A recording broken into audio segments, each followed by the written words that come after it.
판교 금구 개척 이야기 두 번째 소식지 전해드리면서 오늘 이 말씀을 나누고자 합니다. 마태복음 4장 4절 말씀인데요.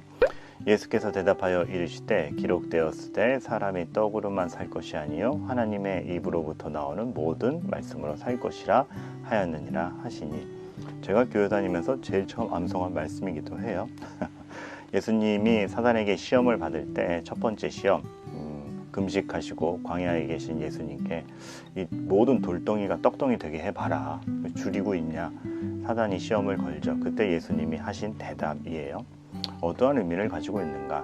사실 이 말씀은 신명기 8장 3절의 말씀을 예수님이 다시 인용한 겁니다. 신명기 8장 3절은 광야 40년 생활을 마치고 모세가 이스라엘 백성에게 하는 설교 중에 일부죠. 그때 상황으로 잠깐 가보도록 할까요? 광야 40년의 생활을 마무리했어요. 40년 동안 하루도 안 빼먹고 하나님께서 만나를 주셨어요. 그래서 의복이 부르지 아니하고 너네 발이 헐지 않았다, 하나님이 너희를 보살피지 아니하였느냐, 이렇게 모세가 신명기 8장 3절에서 쭉 얘기를 하죠. 그래서 참 묘한 아이러니가 있습니다. 적어도 그들에겐 매일 만나가 내려오므로 먹을 것에 대한 걱정은 없었습니다.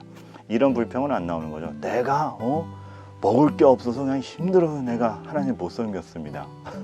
이런 핑계 못 대는 겁니다. 적어도 먹을 걱정은 없었습니다. 묘한 아이러니. 그런데 타락한 이스라엘입니다. 굉장히 큰 걸 보여주죠. 외부적 조건이 충족되지 않아서 타락한 것이 아닙니다. 먹을 걱정을 없게 만들어 놨는데도 타락하는 것을 보니, 타락의 원인은 어떤 조건이나 누리는 환경에 있는 것이 아니라 우리의 심령 내부에 있다라는 것, 하나님을 하나님으로 여기지 않는 그런 우리 영혼의 상태에 큰 원인이 있다라는 걸 발견하게 되죠. 이와 비교해서 오늘 예수님의 시험을 한번 살펴봅니다. 예수님이 계셨던 장소 역시 광야입니다. 근데 40일 금식하신 상태입니다.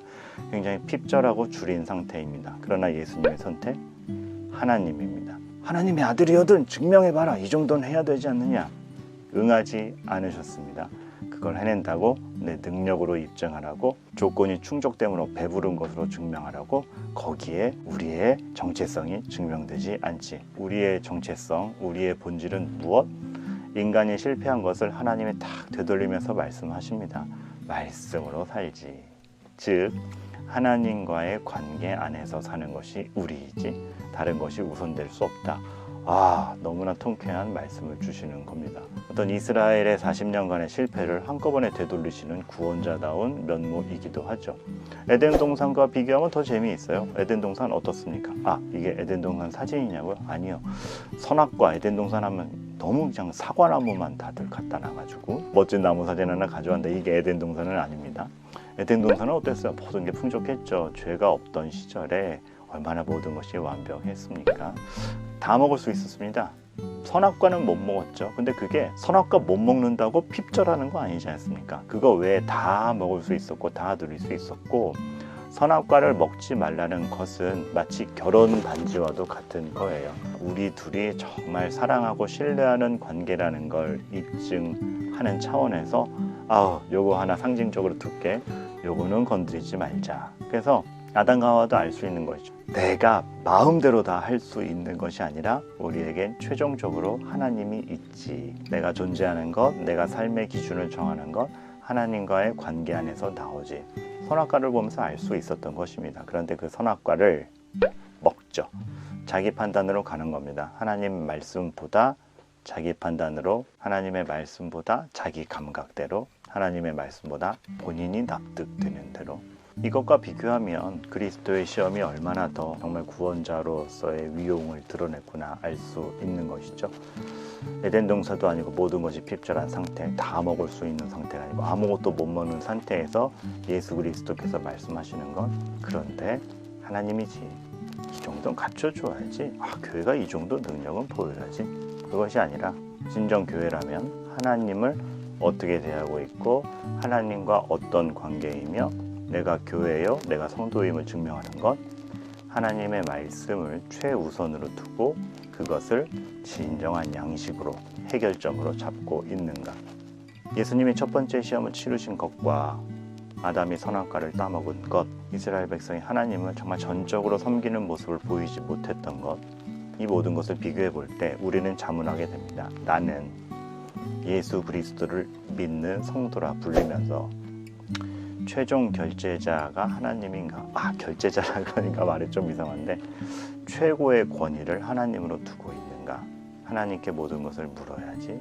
하나님 때문에 내가 기쁘지, 하나님께 모든 것을 맡길 수 있지. 이러한 우리의 전적인 마음이 진짜 있는가?